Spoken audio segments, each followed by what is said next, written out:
Hi friends, नमस्कार। जय जगन्नाथ। आशा करछि आपण माने भलर थिबे। आज मु बनैबी कदम फूल पिठा। से आम प्रथम ये पूरा प्रस्तुत करवा। ये नड़िया कोरिक रखी।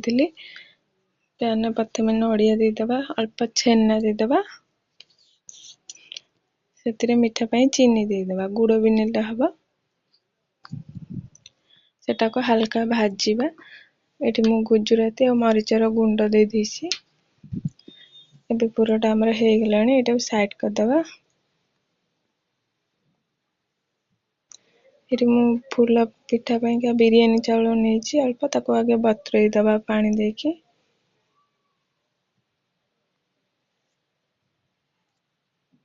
ତାକୁ ସାଇଡ କରିଦବା।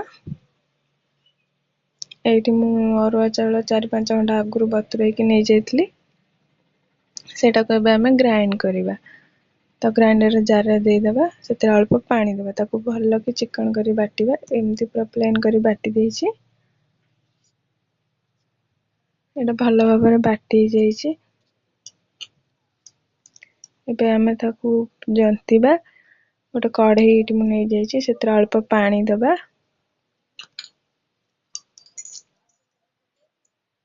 से लूण अल्प देबा स्वाद अनुसार।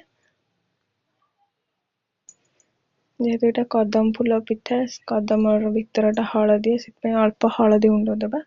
एबे ताको फुटिया को छाड़िबा। ये पानी भल से फुटी गलानी। हम जो बाटी की रखिथिबा चावल को सेतिरे दे देबा।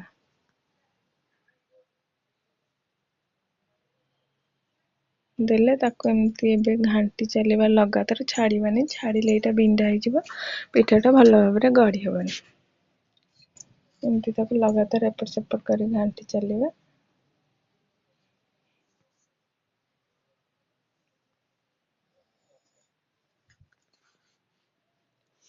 गोले चलेबा। ये चावल चूना पिठाटा रुई, चावल बट्टा पिठाटा बहुत नरम हुए। पिठाटा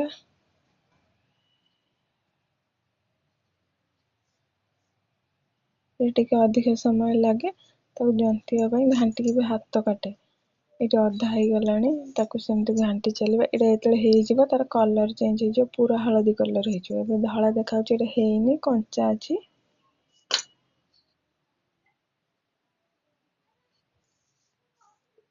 ताको एमती घांटी चलेबा लगातार। आउरे हबो, हेइनी पूरा सेटा।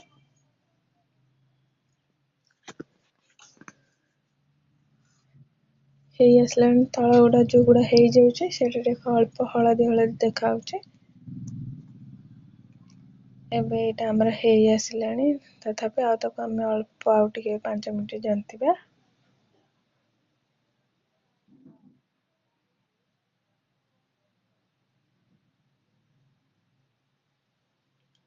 जदि आपण मानक मो वीडियो भल लागुथबो त लाइक, शेयर, कमेंट, सब्सक्राइब निश्चय करिवे। एमती एटा को घंटी चलथिबा। एटा बे हेइ गलानी।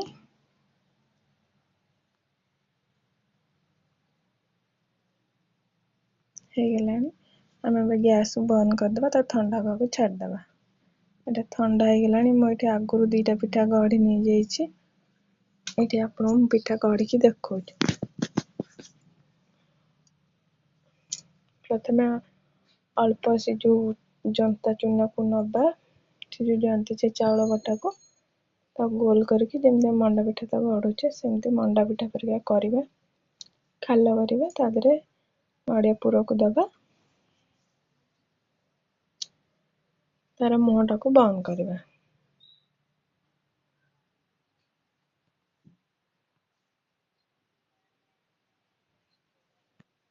बंद कले जेहेतु कदम फूलटा गोल, ताको हाथ टे गोल कर दबा। गोल हो गला। ताको हमें चावल रो भल भाबरे एपट सेपट करी गळेई देबा, जेमता चारि कड़ जाक चावलटा लागिबो भल से।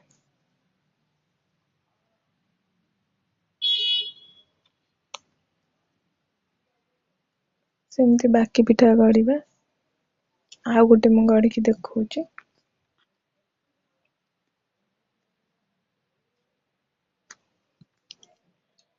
सेमती गोल करबा, ताको एमती चारि कड़ ଯେମିତି ପିଠା କରୁଛେ ସେମିତି କରିକି ଗୋଟେ ଖାଲ କରିବା, ସେଥିରେ ଆମେ ପୁରକୁ ଦେବା, ତାର ମୁହଁଟାକୁ ବନ୍ଦ କରିଦେବା। ବହୁତ ସହଜ ବି ପିଠା ଗଢ଼ିବା। ତାପରେ ଏହାର ଯୋଉ ଡୋଟା ଏତେ ସଫ୍ଟ ହେଇଛି ଯେ ପିଠା ଗଢ଼ିବାକୁ ବହୁତ ସୁନ୍ଦର, ହାତରେ ବି ଟିକେ ଲାଗୁନି। ହେଇଗଲା, ତାକୁ ଭଲ ଭାବରେ ଏମିତି ଚାଉଳରେ ଗଡ଼େଇ ଦେବା।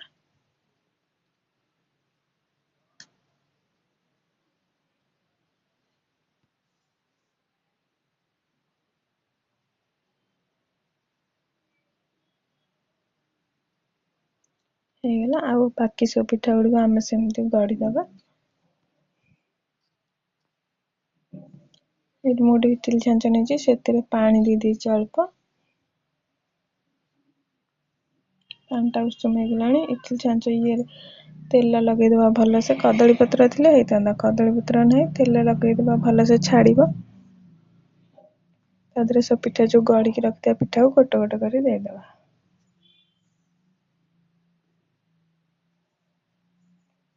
ସବୁ ପିଠା ଦେଇ ଦେଇଛେ, ଏବେ ତାର କଭରଟାକୁ ଭଲ ଭାବରେ ବନ୍ଦ କରିଦେବା। ତାକୁ 10 ମିନିଟ୍ ପାଇଁକା ସିଝିବାକୁ ଛାଡ଼ିବା। 10 ମିନିଟ୍ ପାଇଁ ସିଝିବାକୁ ଛାଡ଼ିବା। ଇଏ ସିଝି ଯାଇଥିଲା ଜନ୍ତିଆରେ, ଏଠି ସିଝିଗଲା। କଦମ ଫୁଲ ପିଠା ଆମର ବହୁତ ସୁନ୍ଦର ଦେଖାଯାଉଛି। ତାକୁ ଏବେ କାଢ଼ିଦେବା।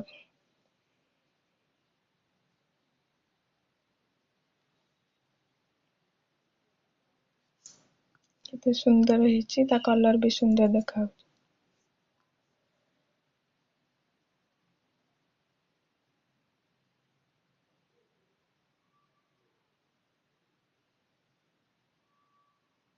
ଏବେ ହେଇଗଲା ଆମ କଦମ ଫୁଲ ପିଠା। Keep watching.